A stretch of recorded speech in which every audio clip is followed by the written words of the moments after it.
Amém? Então já passo aí a palavra para o irmão Ailton, ele vai estar desenvolvendo aí nosso estudo de hoje, tá? Amém. Então, vamos lá, né, pessoal, para mais um estudo, né, do capítulo A Família, né, do Livro dos Santos no Mundo, como vocês já viram na chamada, né, como já viram no anúncio aí ao decorrer da semana, e como o Felipe ele bem pontuou na aula passada, né, que o Leilani Henrique ele não segue, né, um modelo sistemático na organização dos capítulos, né? A gente viu o sexo e casamento lá no capítulo 3 e hoje, né, dando continuidade a essa temática, né? Família, que tem muito a ver com sexo e casamento, vindo cá no capítulo 5. Então, hoje a gente vai tratar, né, desse tema que muito tem se perdido o valor, não só, né, perante os ímpios, né, mas também no meio da cristandade, né, não tem se tratado da família com o valor que ela tem, né. Então, hoje nós veremos a importância da família na perspectiva puritana, né, que também é uma perspectiva cristã, né? Então abordaremos assuntos como o que é a família, né, em que consistia a liderança do marido e pai, né, o lugar da esposa e mãe e padrão de autoridade na família puritana ele realmente funcionava. Então, começando a pergunta para o que é a família, né? E no pensamento puritano sobre a família, ela era algo guiado inteiramente, né, por uma definição, né, de que ela tem um propósito grandioso. A família é algo que serve para um propósito divino aqui na Terra, vamos dizer assim. Então, essa finalidade para eles, ela consistia que o propósito da família é de glorificar a Deus. E assim como todas as demais áreas da nossa vida, assim como todas as coisas que fazemos, né? Citando aqui Paulo na primeira carta aos Coríntios, capítulo 10, versículo 31, onde ele diz, né, quer comais, quer bebais, quer façais qualquer coisa, nós devemos fazer para a glória de Deus, né? E o casamento é uma instituição que foi criada pelo próprio Deus para a sua glória, né? O casamento, a família, tudo isso consiste em glorificar ao Deus soberano. Tem uma citação no livro do Leilani Henrique que ele vai trazer que todo cristão ele deveria fazer tudo o que pudesse para promover a glória de Deus e o bem-estar daqueles a seu redor e a boa ordem dos assuntos em famílias específicos tendem a promover estas coisas. Então, é no próprio casamento que assuntos que promovem a glória de Deus, eles podem ser fundamentados, ou seja, é na família ali que assuntos relacionados à glória de Deus podem ser melhores construídos, né? É na família que você tem uma melhor base para todo ensino. Isaac Ambrose ele vai dizer que marido e mulher têm a tarefa de erigir e estabelecer o reino glorioso de Cristo em sua casa. Em nossas casas, né, que nós começamos, né, a igreja do Senhor, né? A igreja do Senhor não está somente limitada ao templo, né? Ao se reunir na assembleia com os irmãos, mas a igreja, o ser igreja, ele começa na própria casa. E os puritanos, eles vinham com confiança o propósito que a família exercia como sendo a glória de Deus. Eles viam a família como a instituição que fora criada pelo próprio Deus. e quais as consequências de ver a família como a glória de Deus no pensamento puritano. Primeiramente, ela fixa as prioridades numa direção espiritual em vez de uma direção material, determinando o que uma família faz com seu tempo e como ela administra o seu dinheiro. Então, as prioridades puritanas de família era primeiro espiritual. E quando você tem essa prioridade, todas as outras coisas, né, elas vão caminhar no rumo correto, né? Quando você coloca Deus como prioridade, as demais coisas elas ganham o destaque que elas devem ter, realmente ter. Então, os puritanos eles criam que a família era unidade fundamental de uma sociedade santa. A família, no entendimento deles, né, no nosso entendimento cristão, ela é a ordem natural, né, das coisas. Então, se você destruir a família, se você tirar a família, né, você simplesmente destrói a sociedade. Né? Esse era um entendimento deles e esse é um entendimento que nós devemos ter. William Gold ele chega a dizer que tudo estará bem na comunidade onde as famílias são apropriadamente ajustadas.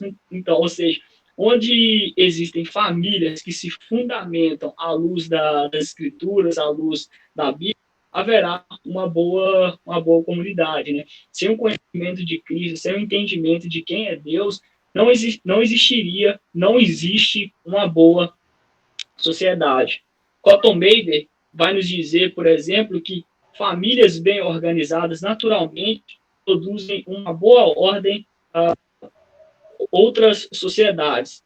Quando as famílias estão sob uma má disciplina, todas as outras sociedades estarão mal disciplinadas. Ou seja, a família cristã ela tem o dever moral de influenciar a sociedade por meio do evangelho, por meio da pregação do evangelho, por meio de apresentar Cristo. Então, a partir do momento que esse ensino ele é negligenciado, a sociedade está mal disciplinada e entra em total declínio, em completo declínio. É o que nós temos visto na nossa sociedade nos dias de hoje, né?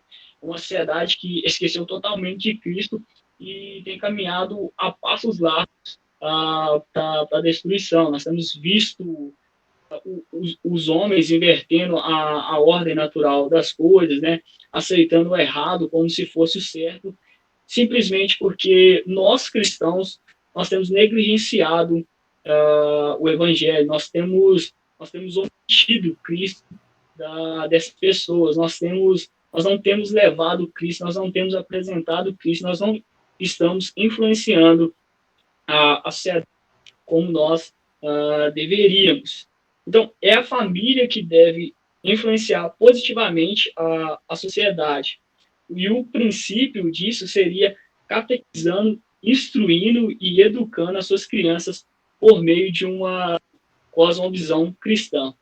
O Osho é um pregador reformado bem conhecido, creio que de todos nós, né? Ele tem uma frase muito legal, muito interessante, que ele vai dizer que seus filhos irão para a escola e eles serão treinados em torno de 15 mil horas em pensamento ateísta secular. Depois eles vão para a escola dominical para colorir um desenho da Arca de Noé. Você acha que essas crianças irão conseguir lutar contra as mentiras que estão sendo ensinadas na escola? Então a gente pode acrescentar, né, que nós achamos que essas crianças vão conseguir influenciar alguém e muito provavelmente é que não, né? Só será possível uma influência se os pais levarem a educação cristã a sério, né? E aceitar a responsabilidade de que a família é uma instituição criada para manifestar a glória de Deus através do Evangelho. E esse ensino é construído, tem que ser construído de uma maneira sólida, primeiramente, e deve ser baseado totalmente à luz das Escrituras.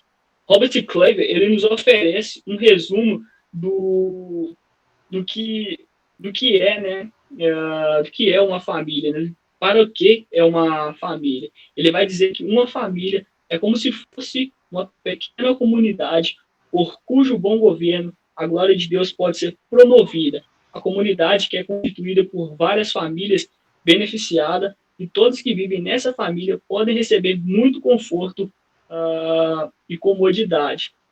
Então, os puritanos, eles enfatizavam a família como instituição, primeiramente para a glória de Deus e também para o benefício da sociedade, né? Mas eles também, eles criam que o propósito de uma família era também uma realização pessoal, né? Onde se envolve companheirismo e apoio mútuo. Não era simplesmente, a família não era simplesmente para servir na sociedade, a família não era simplesmente para glorificar a Deus, mas também a família é para deleite pessoal, é para realização pessoal, né? Onde você ali tem a esposa como sua companheira, onde as mulheres têm o esposo como amigo, alguém, para que possa contar. Então, o casamento é uma providência, né? E o casamento, a família evita né? E os problemas que sobre nós recaem, que são, né, com a que possível receber, né,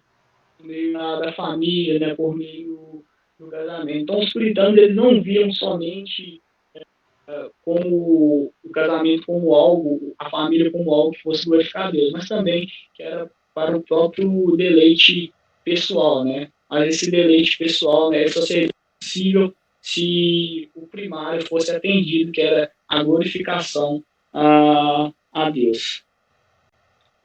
Os irmãos aí têm alguma pergunta, algo a acrescentar? Irmão Ailton, só comentando que realmente isso é o que a gente consegue perceber na Bíblia, né? E o que eles tentam fazer ao longo da maioria das doutrinas que a gente tem percebido até agora, né? A gente falou sobre o dinheiro, por exemplo, e essa mesma ênfase é colocada, né? Tipo, em primeiro lugar, a glória de Deus, pro próprio Deus, né? Para exaltar a Deus, para demonstrar que Ele é. Também para servir ao próximo e tem essa nota que você disse de reconhecer isso como uma bênção, né? Como uma coisa que o Senhor criou também para a glória dele e para a nossa alegria, né? Eu acho que reflete um pouco a pergunta do catecismo, né? A primeira pergunta do catecismo. E ao mesmo tempo reflete a história da criação, quando Deus resolveu criar Eva, porque ele viu que não era bom que o homem estivesse só. Então existe algo de bom para o homem quando Deus institui o casamento, quando institui a família, né? Então não é um humanismo, um antropocentrismo, não. É aquilo que a própria Bíblia aponta, né? Que a família, ela tanto refere-se para a glória de Deus, mas também há uma forma de termos deleite, né?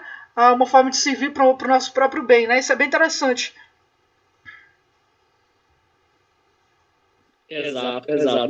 Bem pontuado. Então, seguiremos, né, dando sequência aqui, né? Então, prosseguindo, toda família, né, ela necessita de uma hierarquia, né?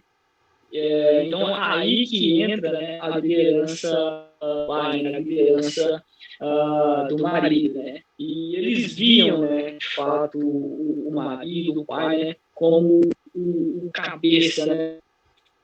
O líder dessa família. Na visão deles, né, e na visão bíblica, o homem era posto como autoridade. O homem é posto, né, como autoridade. Eles vinham como um mandamento, né, mas era uma liderança exercida de modo responsável. Né? A gente pode ver lá em Efésios 5:23, onde Paulo vai dizer que porque o marido é o cabeça da mulher, como também Cristo é o cabeça da igreja, sendo este mesmo o salvador do corpo. Então, a liderança do homem, né, era uma liderança que deveria ser feita de modo responsável, para que não se confunda a liderança, né, com tirania. Então, para eles, né, o que significava hierarquia, né? primeiramente, né, que o marido e pai, ele é o líder responsável por tudo que acontece, e no fim das contas, é responsável por assegurar que coisas especiais estejam acontecendo na família, né? Tudo tem que passar ali pelo chefe da casa, né? Ele tem que saber de tudo que está acontecendo. Calvino e Lutero, né, eles nos ajudam, né, a elucidar esse pensamento, né? E são pensamentos, né, que os puritanos aceitaram, né? Então, o que Calvino vai falar e o que Lutero vai falar aqui, os puritanos eles assinavam embaixo, né? Calvino ele vai dizer que o marido reine de tal forma que seja o cabeça de sua mulher, que a mulher ceda modestamente suas demandas. Lutero ele vai dizer que uma mulher deve de fato viver de acordo com a direção do seu marido, o que ele proclama e ordena deve ser feito. Então, os puritanos, de bom modo, eles criam essa que era colocada, né, sobre o marido, né? E essa liderança, ela era modelada no senhorio de Cristo, como a gente pode ver lá na carta de Paulo aos Efésios, né? Efésios 5, né? Versículos 22 ao 33, e onde Paulo ele faz ali a relação da liderança do homem com a mulher, né? Com a relação, né, que Cristo tem com a igreja. Então, o senhorio do marido, né, de acordo com os puritanos, não é um bilhete de privilégio, né, mas é um encargo de responsabilidade, né. O homem não é especial, né, mais especial com a mulher. Isso é dado como uma responsabilidade a ele, né, assim como a que foi confiado morrer, né, pela igreja, se entregar pela igreja, porque ele ama a sua igreja, assim o marido ele deve fazer para com a sua esposa, né, se entregar por ela, se sacrificar por ela, se necessário for, né. Isso não é visto como uma responsabilidade. Então, assim como Cristo se entregou, né, a sua esposa, né, de bom modo o marido ele deve dar a sua vida, né, por amor à sua esposa, né. Então, a gente vê esse cuidado, né, dos puritanos aqui de não confundir a liderança com algo tirânico, né? Não confundir responsabilidade com algo que fugisse desse modelo bíblico que é colocado por Paulo ali na carta aos Efésios, no capítulo 5. Então, segundo John Robson, as duas coisas de modo particular que são exigidas do marido é amor e sabedoria, né? Seu amor por sua esposa ele deve ser como de Cristo por sua igreja, santidade e grande em quantidade. Essa liderança, como eu disse, não era algo tirânico, né? Pois era uma liderança, né? É uma liderança que deve ser baseada no amor, né? E os puritanos, eles tinham frases que expressavam essa ideia, né? De que o amor, né, era a base ali, né? Então eles vão dizer que um bom marido fará seu governo sobre ela tão fácil e suave quanto possível e lutará mais para ser amado do que temido. Samuel Willard vai dizer que um bom marido reinará de tal forma que sua mulher possa deleitar-se na sua liderança, tendo-a não como escravidão, mas como liberdade e privilégio. Desde que o marido lidere com amor, a sua mulher sentirá prazer nessa liderança que é exercida por ele. Ela terá prazer em se submeter a ele, né? Então, como a gente viu essa liderança do marido, qual seria o lugar da esposa nessa relação? Então, se os homens eles são os líderes, se segue que a mulher ela deve ser submissa, né? Então, deve haver uma ajuda mútua entre ambos, porém, há diferença nas funções, né? Tanto para homem quanto para mulher, né? há diferenças que são notáveis. E um pregador puritano ele vai dizer que a tarefa da mulher é guiar a casa e não o marido, né? Então, para eles, a submissão da mulher era muito clara, já que estava ordenada na própria Escritura, já que está ordenada na Escritura, o que questionar, né? E Deus ignorou tão expressamente, né, a sugestão, né? E essa deve ser reconhecida. William Gold ele vai dizer isso, né? Thomas Gattek ele vai dizer que uma mulher deveria reconhecer seu marido e sua liderança, né? Um pastor puritano ele vai dizer que Deus designou a mulher o estar em sujeição. Ou seja, não foi o homem que designou isso, o próprio Deus que designou que a mulher deve ter, não uma liderança tirânica, né, mas era uma liderança que fosse baseada no amor. Isso, né? Submissão. Para os puritanos, né? Hierarquia é uma questão de função e não, né? O homem não porque é menos pecador. Então, homem e mulher, ele estava na mesma condição, na condição de pecador, né? Então, ambos eles são depravados, né? Ambos carecem da glória de Deus. Mas a hierarquia, ela existe para poder conduzir uma família, né? Para que exista uma organização. E um dos dois, ele deve possuir essa autoridade, né? E o homem, ele recebe essa missão em que ele vai conduzir as diferenças, né, que surgirem no casamento. É o homem que deve conduzir, né, as tomadas de decisões, né, que forem acontecendo no casamento. Esse papel não cabe à mulher.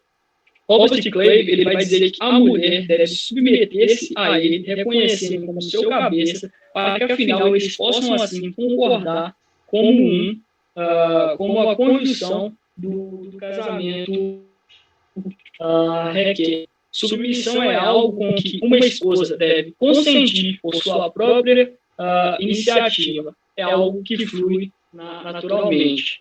Então, se o marido ele precisa forçar a sua esposa a ser submissa, a batalha já foi perdida, né? Então, a submissão da mulher é algo que deve ser visto como honra, né? E eles deveriam reconhecer o marido como cabeça. Então, para fechar, né, esse homem e mulher iguais nas questões espirituais, né? Ambos caíram, ambos eles precisam nascer de novo, né? O pecado de um ofende a Deus tanto quanto o do outro, né? Ambos fazem parte do corpo de Cristo, né? Porém, em questões de liderança na família, na igreja, no governo civil, né? Essa é uma missão que ela é dada somente aos homens, né? Então, o homem e a mulher, eles são iguais, né, em questões espirituais, ambos caídos, mas nas questões de liderança, foi dado ao homem liderar sobre a mulher. Os irmãos têm algo a pontuar, alguma pergunta a fazer? Sim, eu posso pontuar alguns detalhes que eu estava pensando. Nessa liderança que o homem exerce, né, ele é o sacerdote do lar. Ele que pastoreia a sua casa. O homem deve estar mais interessado em pregar para os seus filhos e para sua esposa do que pregar na congregação. A família seria a prioridade dele evangelizar e pregar. E que essa liderança tenha a alegria de poder futuramente falar: eu evangelizei, eu instruí meu filho no caminho de Deus e o Espírito Santo fez o trabalho. Então, essa liderança, o homem aponta o caminho da escola bíblica dominical. Ele é o primeiro a levantar cedo, ele toma iniciativa para orientar o que nós devemos estudar. no caso, essa liderança, o homem é que procura incentivar, encorajar sua esposa para que aconteça o culto do lar, né? Então, essa liderança tem uma certa responsabilidade de grande importância. Assim como Cristo tem responsabilidade sobre a igreja, assim nós, como líderes, temos responsabilidade para nossas famílias. E nós que vamos nos orientar exatamente, apontar o caminho de Cristo. Fazer o possível para orientar nossas famílias na sã doutrina, fugindo das heresias que estão nos cercando a todo momento, né? São os detalhes que eu gostaria de levantar. Também um detalhe importante que eu acabei de lembrar, né? Essa liderança que o homem exerce é uma liderança que ele tem que ser protetor da sua família.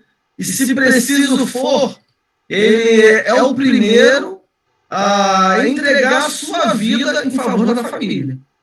Por exemplo, entrou um ladrão dentro de casa. Quem tem que ir lá lutar com o ladrão é a esposa, é ele.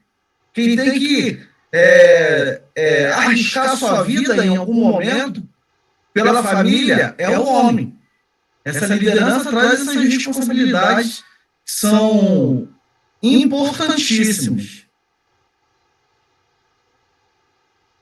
Olha só. Muito bom, irmão. De fato, é isso, né? O homem é chamado a liderar primeiramente a sua própria casa, né? Depois, né, ele deve preocupar, né, com a questão da liderança da igreja, né? A primeira congregação, né, que nós temos, né, é a nossa própria casa, né? E também se alguém deve se arriscar, né? Esse é o homem, né? Quem deve levar o sustento é o homem. E nós vamos falar a respeito dessa questão, né, do ensino na próxima aula, né? No respeito da catequização, né, dos filhos. Alguém tem mais algo para pontuar, irmão Felipe? Só comentando aí que esse comentário do Anderson foi muito bom, né? Inclusive a citação dele, que é o fato de Cristo ser o exemplo máximo do homem, né? Assim como Cristo deu a sua vida pela igreja, então o homem tem que tomar a iniciativa para se sacrificar pela sua esposa, né? O interessante disso é que os puritanos naquela época, de fato, entendiam na pele o que significa. Um exemplo é John Bunyan, né? Que precisou se sacrificar bastante pela sua família, inclusive também em prol do reino, e tantos outros, né? Mas hoje em dia, para nós aqui no Brasil, é muito difícil que chegue nesse extremo a ponto de a gente dar a nossa própria vida para morrer pela nossa esposa. Então, muitas vezes esse texto começa a ser citado por ser um texto bonito, né? Ser um texto exemplar, mas nós homens sabemos que muito dificilmente alguém aqui no estudo vai ter que morrer pela sua esposa em algum momento da sua vida, né? Isso é muito difícil, você estar no meio do mar e aí, igual o Titanic, né? Vai ter que ficar alguém lá vivo lá e você escolhe morrer. O que significa que, apesar desse exemplo ser muito difícil para nós aqui da cultura brasileira, a gente tem que pegar pelo menos o mínimo desse exemplo, né? Provavelmente eu não vou ter que dar minha vida pela minha esposa, no sentido de morrer em algum momento, num assalto, em algum lugar assim.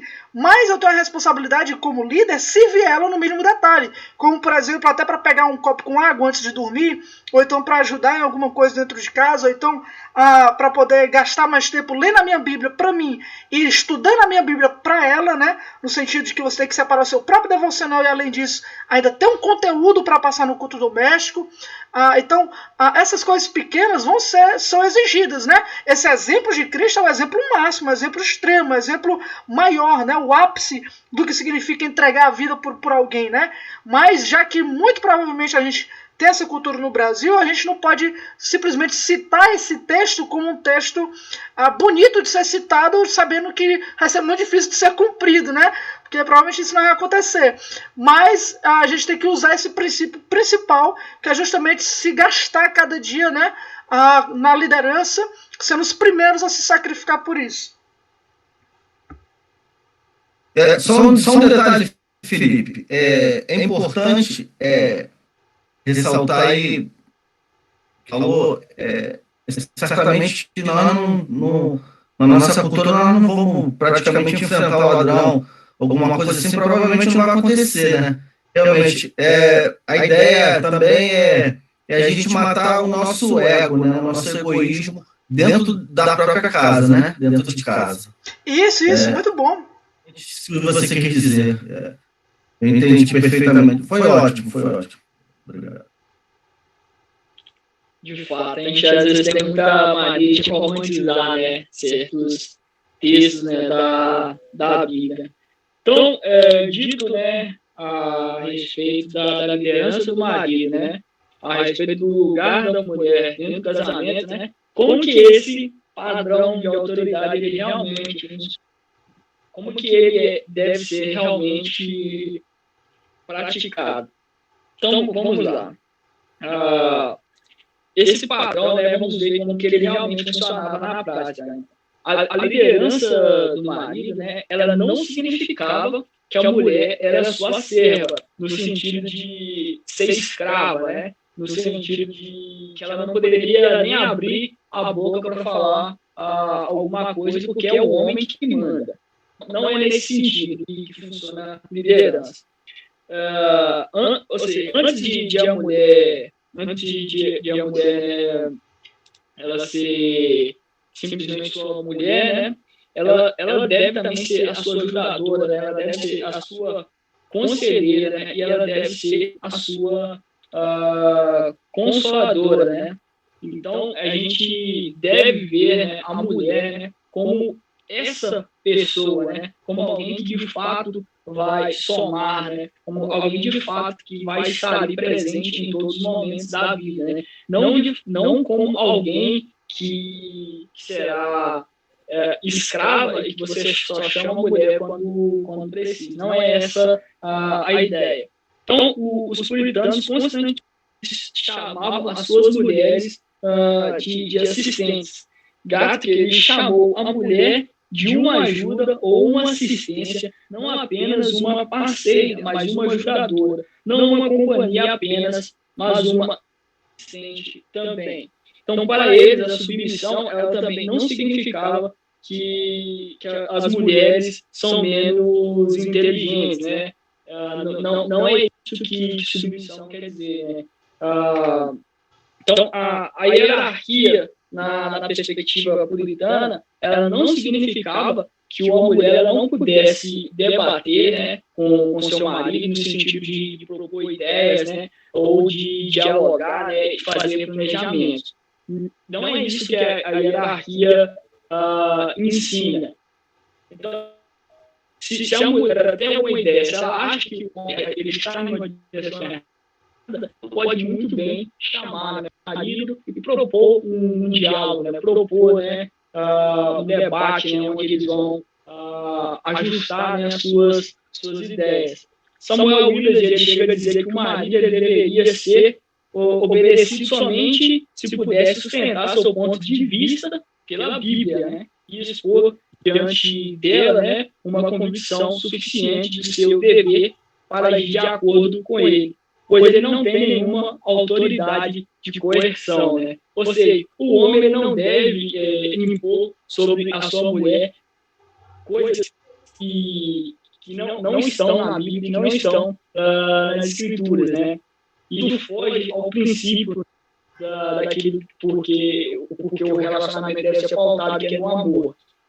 Então, se ele foge disso, né, a mulher, ela, no entendimento puritano, ela estaria desobrigada, né? Se o homem ele usa, né, da sua liderança como meio de influenciar negativamente a sua mulher, na visão puritana, isso também era algo errado, né? Então, coerção é um jeito, né, de reprimir, de tentar algo pela força, né, de tentar tirar vantagem pelo lugar que você foi posto, né? Então, se o marido faz isso, né, aí sim ele estaria agindo como um tirânico e não como um líder, né? Marido e mulher, né, pelo amor, nutrem um pelo outro, respeito, eles também devem escolher ocasiões apropriadas, né, para a reprovação um do outro. Não é porque a mulher achou que a atenção dele. Não, deve fazer valer o homem de bom modo, deve chamar a atenção da mulher e repreendê-la no lugar privado, né? Não em um lugar público, né? Até para que não vergonhe um outro. Os puritanos eles criam que havia esferas de responsabilidades numa família. E a mulher, ela exercia autoridades em alguma delas, né? Por exemplo, na educação dos filhos, né? E ela tem essa autoridade porque o marido, ele permite a ela. E as mulheres também, elas são ótimas em gerenciar a economia da casa, né? De controlar os negócios, né? E elas estavam presentes no lar, né? No dia a dia. Então elas teriam esse controle do que saía, do que entrava, né? Então era uma responsabilidade também que elas tinham, né? Na educação dos filhos também, já que estavam presentes com eles, né? A todo momento. Então, outra coisa que a hierarquia ela não impedia era a mulher de exercer, né, o ensino religioso, né, ou de admoestar um homem espiritualmente, né, no caso, o marido dela. A hierarquia ela não impedia isso. Se o homem ele estivesse errado, né, se ele estivesse percorrendo por caminhos que não condizem com as escrituras, né, a mulher ela tinha esse dever, né, de chamar, né, a atenção, né, seu marido. Mais uma vez, né, isso deveria ser feito, né, no privado, né, e não em público, né. Então, as mulheres elas podem advertir os homens dentro do casamento, né. E esses homens, né, óbvio, né, deve ser seus maridos, né, e se eles se encontrarem em pecado. Então, ela tem esse dever moral, né, esse dever moral de chamar os seus maridos ao arrependimento. Né. O ministro de Chester, Nichols, ele vai dizer que em assuntos da sua alma e religião, quando a vontade dele é contrária de Deus, e novamente ela não está sujeita, mas pode admoestar e advertir seu marido com certas precauções, tendo certeza de que a coisa a qual fala é pecaminosa e prejudicial. Então, se a mulher ver que o homem está pecando, indo contra a lei de Deus, como companheiro, tem esse dever de exortá-lo. Né? Então, encerrando essa primeira parte do estudo, né, a respeito da questão de autoridade, o homem ele era o líder, né, o cabeça responsável, mas em questões de advertência, conselhos, a mulher tinha o direito, né, e o dever de se dirigir ao marido, né, se ele estivesse ofendendo a Deus. E toda essa correção deveria ser feita de modo privado. Os irmãos têm alguma dúvida? Os irmãos têm algo a acrescentar? Fique à vontade. Irmão Ailton, o Fabrício fez uma pergunta aqui nos textos com relação à proteção do homem, né? O homem tem que liderar a esposa e ao mesmo tempo proteger e tal. E ele fez essa pergunta. E no caso de um assédio, né? Por exemplo, um homem faz isso com a sua esposa, e então o que o cristão, o esposo, deveria fazer, né? No caso de um assédio sexual?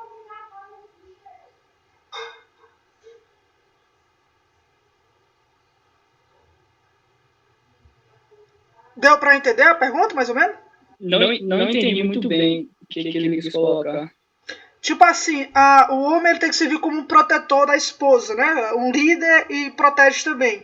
Então, no caso da esposa dele ser assediada sexualmente por outro homem, então o que ele deveria fazer? Qual atitude ele deveria tomar?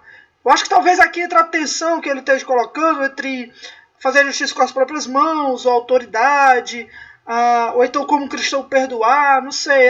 Talvez essa seja a tensão aqui da resposta.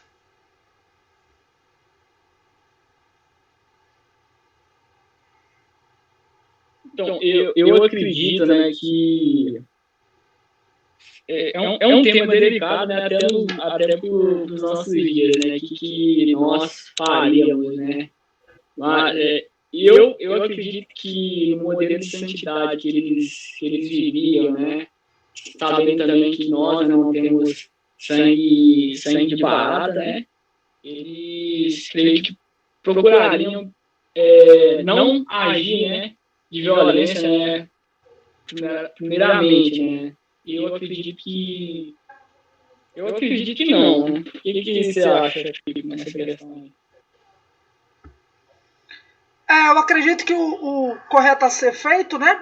Por exemplo, se o esposo. Vai depender da situação, né? Se o esposo ficou sabendo pela esposa, e isso já aconteceu, não tem como ser impedido, então o correto seria falar com as autoridades, né?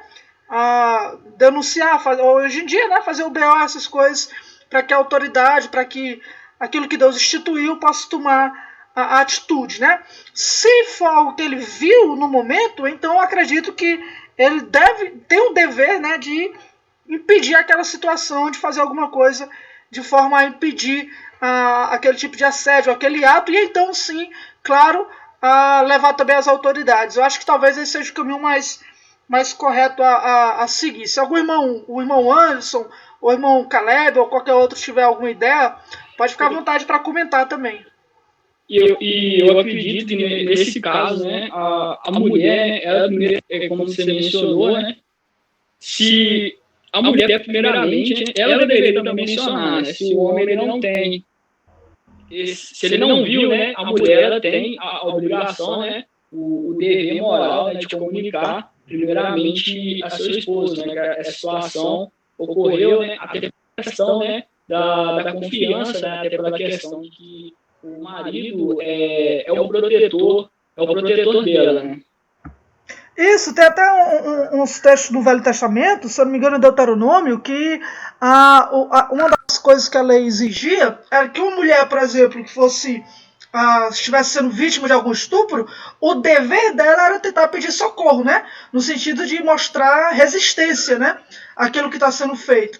E ao mesmo tempo, vendo o esposo, como Paulo usa a expressão lá em Efésios 5, como o salvador do corpo, aquele que é responsável por ajudar ela na situação. Então, mesmo que o ato tenha acontecido de assédio, o correto é a esposa confiar no esposo para que o esposo tome alguma atitude, né? Faça alguma coisa nesse caso. É um assunto bem delicado e vou usar assim uma certa prática de vivência minha. No caso, se a esposa foi assediada, o primeiro passo é você evitar, como marido, você fazer da tua esposa não passa a perna desse homem. Por exemplo, leva minha esposa até o ponto, você busca ela no ponto de ônibus, leva ela de carro até o trabalho, busca ela de carro. Você assim, você vai estar mostrando. Se o rapaz, a pessoa for insistente, né, aí você vai ter que conversar com ele, não brigar, mas conversar com ele para saber o que está acontecendo, né?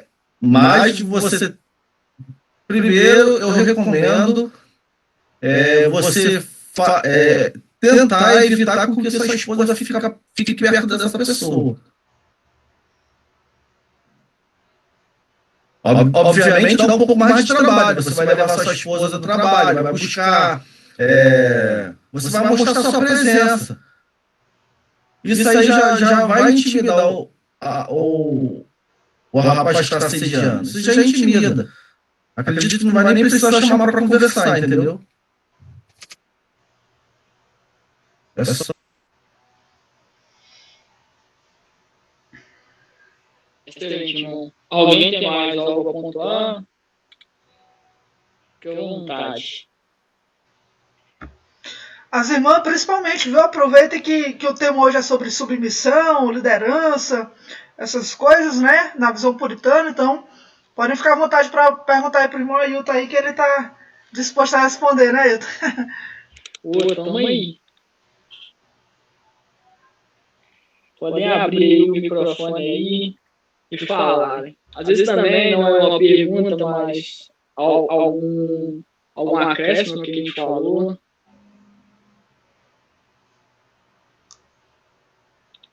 Então, ninguém se manifestou, né? Passa a bola aí pro irmão Felipe, né? E semana que vem, né, a gente vai estar continuando, né? A gente vai estar falando a respeito de uma família puritana, né? Ela se relacionou, né, com a educação dos filhos.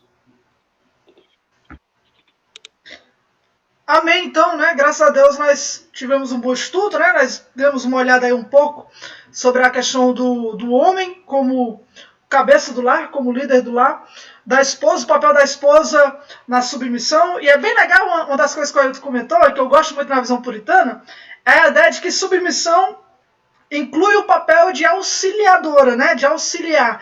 A gente vê isso lá em Gênesis, né? Quando diz que Deus criou a mulher para auxiliar o homem.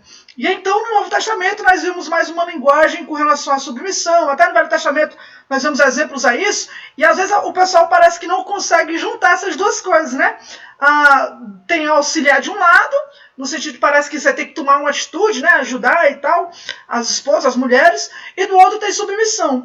Como é que resolve esse negócio? Tem que auxiliar ou tem que submeter? E os puritanos conseguem juntar essas duas coisas, né?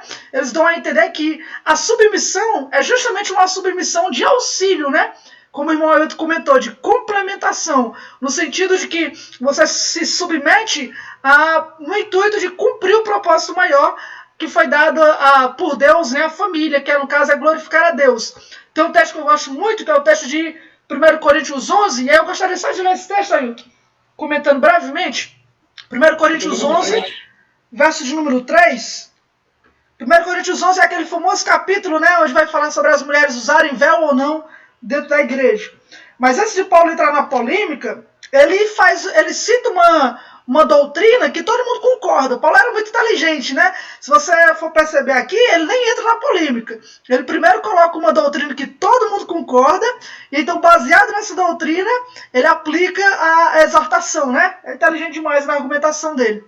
1 Coríntios 11 fala o seguinte, verso de número 3. Mas quero que saibais que Cristo é a cabeça de todo homem, o homem a cabeça da mulher e Deus a cabeça de Cristo.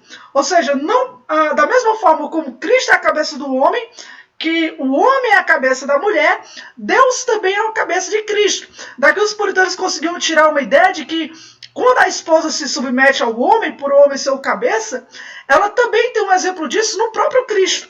Cristo ele não é só um exemplo do homem, aquele que se sacrifica. Cristo, no seu papel de submissão ao Pai, também é um exemplo da mulher. Porque assim como a mulher tem o homem como cabeça, Cristo teve Deus como seu cabeça. Aí vem a grande pergunta, como é que Cristo teve Deus como seu cabeça? Aí nós podemos ler todos os evangelhos e a gente sempre vai ver que o objetivo de Cristo era fazer com que a vontade principal do Pai, o plano do Pai, o projeto do Pai, fosse realizado. Então ele se submetia a esse plano geral, né, e auxiliava ou vivia a sua vida para que esse plano geral fosse cumprido.